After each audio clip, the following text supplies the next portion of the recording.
الجليل بوزوغال مدير المعهد الوطني لعلوم الآثار والتراث. حنايا تنتواجدوا هنايا في المكتبة الوطنية للمملكة المغربية، حيث يتقام واحد المعرض لأول مرة في إفريقيا، وهذا المعرض سميتو كوكب إفريقيا سفر أركيولوجي عبر الزمن.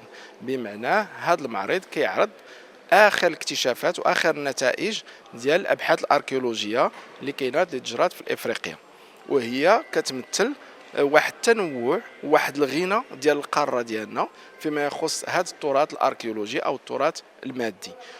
بالاضافه الى انه غيكون واحد المؤتمر اللي هو طانا، وهذا المؤتمر غادي يجمع باحثين المان وباحثين مغاربه، وغادي نحتفلوا جميعا ان شاء الله أكثر من 40 سنة ديال التعاون المغربي الألماني فيما يخص علوم الآثار، بالإضافة إلى الحديث على مشاريع اللي كتهم علوم الآثار في بلادنا مع مؤسسات بحثية وأكاديمية ألمانية اللي هي الممثلين ديالها متواجدين معنا. هذه غادي تكون أول دورة ديال المعرض، كي قلت في اول مره في افريقيا ككل وفي العالم. علاش؟ لانه بهذا الكونسيبت اللي كاين دابا هي اول مره غادي تتعرض، والمره الثانيه غادي تتعرض في الاوائل في الاسبوع الاول ديال دوجانبير في المانيا، ومن بعد هو معرض متنقل، بمعنى غادي يهم ليس فقط القاره ديالنا ولكن غيتنقل ايضا داخل المغرب المدن المغربيه وجهات اخرى.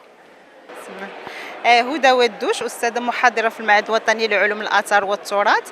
اليوم احنا في المكتبة الوطنية للمملكة المغربية في الرباط، وكنشهدوا الحدث اليوم هو افتتاح المعرض ديال المتنقل بلانيت أفريكا. بلانيت أفريكا فواياج أركيولوجيك دون لو طون، هو واحد المعرض متنقل اللي سميناه بحب بلانيت أو كوكب إفريقيا، لأنه واحد الكوكب اللي هو غني بما هو أركيولوجي وكذلك ثقافي، موروث ثقافي وبيئي غني جدا.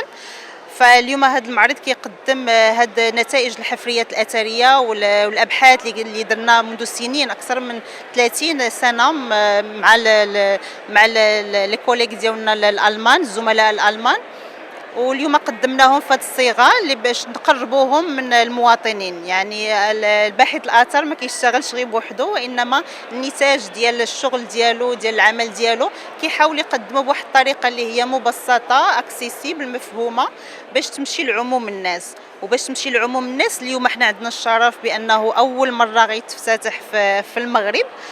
قبل ما يمشي اون تورني غيمشي اون تورني لمدن اخرى مغربيه باش نقربوا اكثر لهذا العمل هذا المغاربه كاملين، وكذلك غيمشي المجموعه من الدول في افريقيا وايضا مجموعه من الدول في اوروبا من بعد. فاليوم الحدث هو هذا الافتتاح لاول مره في المغرب، وهذا العمل هو كيجمع ما بين ما هو علمي أركيولوجي تاريخي وكذلك فني.